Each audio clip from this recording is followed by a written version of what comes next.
अस्सलाम वालेकुम, मैं फिदा कक्कड़ आप सबको खुश आमदीद अपनी यूट्यूब चैनल और फेसबुक पेज मार्ट एक्सपेंशन पे।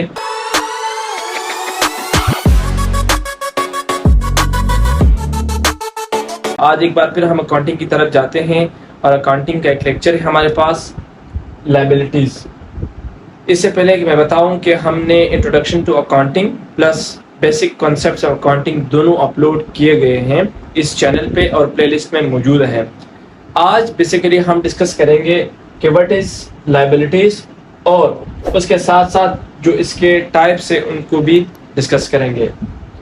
सबसे पहले हमारे पास डेफिनेशन है लायबिलिटीज़ का कि डेट्स और ऑब्लिगेशन दैट अ बिजनेस और individual obs to other.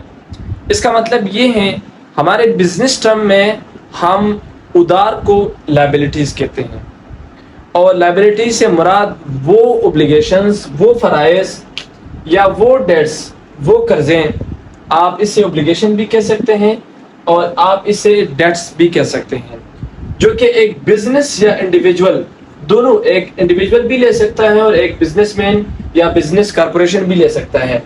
Obs to other यानी रिस्पॉन्सिबल टू अदर्स, कि वो ये चीज़ लेकर के फिर उसका रिस्पॉन्सिबल होगा फ्यूचर में। यानी अगर आपने 1000 या 100 मिलियन आपने एक कॉरपोरेशन ने क्या लिया, डेट्स लिया किसी दूसरे कॉरपोरेशन से, तो फ्यूचर में यानी 1 साल के बाद या 2 साल के बाद वो ओज करेगा दूसरे कॉरपोरेशन को, यानी दूसरे कॉरपोरेशन को पे करेगा। तो ये हमारे पास क्या है, लायबिलिटीज है, यानी डेट्स और ऑब्लिगेशन दैट अ बिजनेस और इंडिविजुअल ओव्स टू अदर्स, कि वो डेट्स और ऑब्लिगेशन जो एक बिजनेस या एक इंडिविजुअल फर्द आप कह सकते हैं कि वो रिस्पॉन्सिबल होगा और पे करेगा दूसरे को फ्यूचर में 1 साल 2 साल 2 मंथ के बाद उसने पे करना है।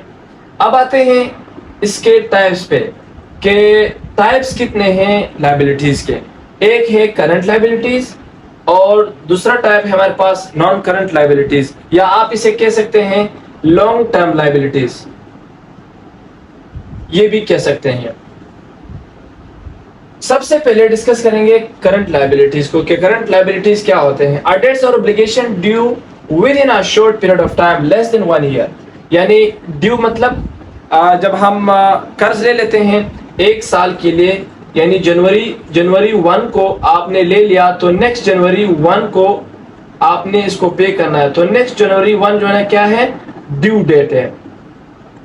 तो ड्यू डेट पे यानी डेट्स और ऑब्लिगेशन ड्यू फर्ज होते हैं या उसका जो अदा करने का टाइम आ जाता है with in a short period of time less than 1 year, के 1 साल के अंदर ये ड्यू हो जाते हैं। वो डेट्स, वो प्राइज या वो कर्जें जो 1 साल के अंदर ड्यू हो जाते हैं उनको हम कहते हैं करंट लायबिलिटीज या शॉर्ट टर्म लायबिलिटीज। इनके जो एग्जांपल है हमारे पास वो हैं account payable.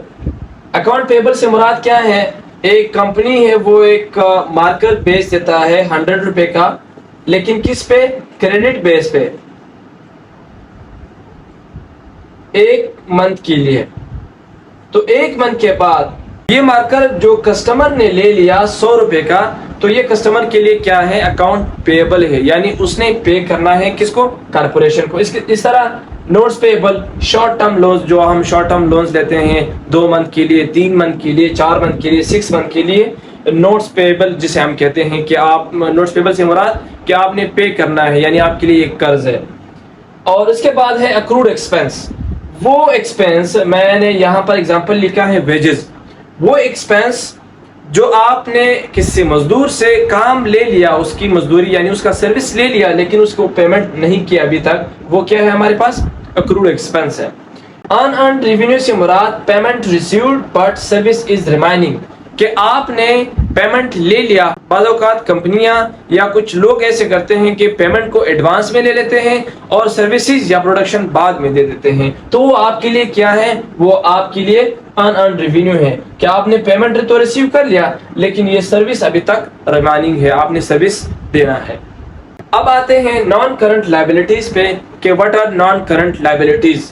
Debts or obligations due beyond a short period of time more than a year, वही कॉन्सेप्ट है कि वो ओब्लिगेशन या डेट्स जो कि मोर देन 1 ईयर यानी 1 साल से ज्यादा ये 1 साल से बढ़ करके ये क्या हो जाते हैं, ये ड्यू हो जाते हैं, उनको हम कहते हैं नॉन करंट लायबिलिटीज, जो कि 1 साल के अंदर ड्यू नहीं हो जाते।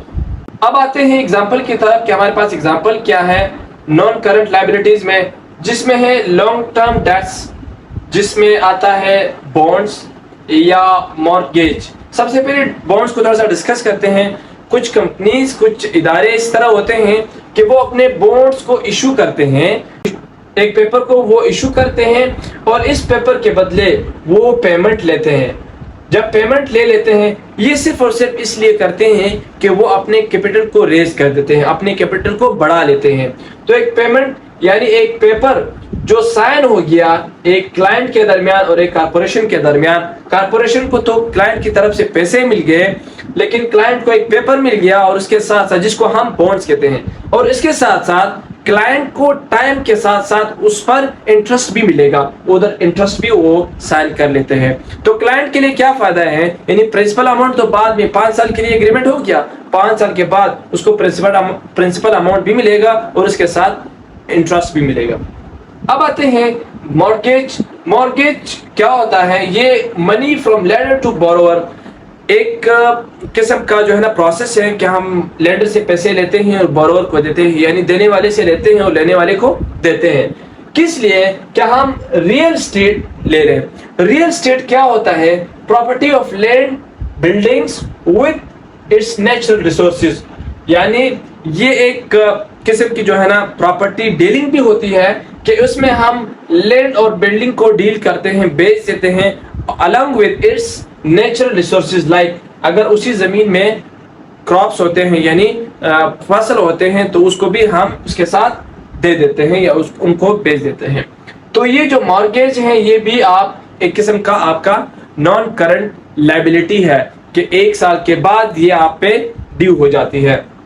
उसके बाद है लीज ऑब्लिगेशन, यानी लीज ऑब्लिगेशन क्या होता है, आपको पता है कि हम सम टाइम कोई बिल्डिंग रिपेयर या मेंटेनेंस पे हम लीज पे देते हैं, यानी वो लीज वाले लीजर आते हैं, हम उनको देते हैं कि ये बिल्डिंग है आप लीज पे ले लें, लीज पे ले करके वो मरम्मत करते हैं और मेंटेनेंस उसका करते हैं। तो फिर जो वो जिस टाइम फ्रेम में वो क्या करेगा, उसको मेंटेन करेगा या मेंटेनेंस उसका कर लेगा, फिर बाद में हम इसको पेमेंट करते हैं।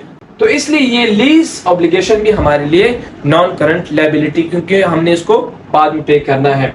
अब डिस्कस करते हैं पेंशन को कि पेंशन क्या होता है। चूंकि ये नॉन करंट लायबिलिटी है, पेंशन से मुराद जो जॉब करते हैं तो उनके सर्विसेज के बाद जब वो रिटायर हो जाते हैं तो उनको एक पेमेंट मिलती है, उनको हम पेंशन कहते हैं। लेकिन देखो, जब हमने अभी जॉब स्टार्ट किया तो पता नहीं कि हम कब रिटायर हो जाएंगे, लेकिन इतने अरसे में ये गवर्नमेंट पे क्या है, एक लायबिलिटी है, जिसको हम नॉन करंट लायबिलिटी कहते हैं। अब आते हैं डेफर्ड टैक्स, वो टैक्स जो हम पोस्टपोन करते हैं। सम टाइम कोई चीज ड्यू हो जाती है लेकिन हम उसको पोस्टपोन कर देते हैं। इसमें मैंने एक एग्जांपल लिखा है, liability when it is delayed. इससे मुराद ये है कि 10,000 रुपये हैं टैक्स के लिए, लेकिन मौजूदा तौर पर इस वक्त के लिए ये 8,000 जो है ना पेएबल है, 8,000 हमने इसको पे करना है। तो ये क्या है, ये डेफर्ड टैक्स है जो कि एक नॉन करंट लायबिलिटी है। तो आज का जो ये टॉपिक था, ये हमारे पास लायबिलिटीज के बारे में था। उम्मीद है कि आपको पसंद आई होगी। इससे पहले कि हम वाइंड अप करें, अगर आप हमारे चैनल पे नए हैं तो हमारे चैनल को सब्सक्राइब करें and press the bell icon as well, ताकि ये जो नई वीडियोस हम अपलोड करते हैं वो आपको आसानी नोटिफाई कर सके। Thank you so much. Allah Hafiz.